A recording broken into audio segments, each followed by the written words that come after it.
గూడూరులో మా సంఘాన్ని ఆ జెహోషామా ఎల్డర్స్ అనేవాళ్ళు అంత్యోక్ అనేవాళ్ళు మా సంఘాన్ని. Antioch. I want to tell you for the glory of God. దేవుని మహిమార్థం చెప్తున్నా. ప్రతి మీటింగ్లో 100% అటెండెన్స్. ఆ 100% అటెండెన్స్ ఎట్లా? సమయానికి ముందుగానే వచ్చేవాళ్ళం. సమయానికి ముందుగానే 7 గంటలకు ప్రేయర్ మీటింగ్ అంటే 6:30కి అందరం ఉండేవాళ్ళం. ఆ దేవుని సేవకుడు రావడమే ఆలస్యమైంది. అంటే ఆయన ప్రార్థన చేసుకొని వస్తాడు, కరెక్ట్ టైం కాడికి వచ్చి ఉంటాడు. కానీ మేము అరగంట ముందే అంటాం. సంఘం అంతా పిల్ల జల్ల అంటాం కదా, పిల్ల జల్లతో కూడా సకుటుంబ సమేతముగా మేము అందరం వచ్చి కూర్చునేవాళ్ళం.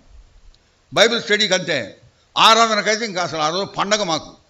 ఆరాధన అంటే పండగ. 9 గంటలకు వస్తాం, 5:30కు పోతాం. మా గూడూరులో సర్వీస్ ఎప్పుడు జరుగుతుందో తెలిసిన 9 గంటల నుంచి 5:30 వరకు జరుగుతుంది.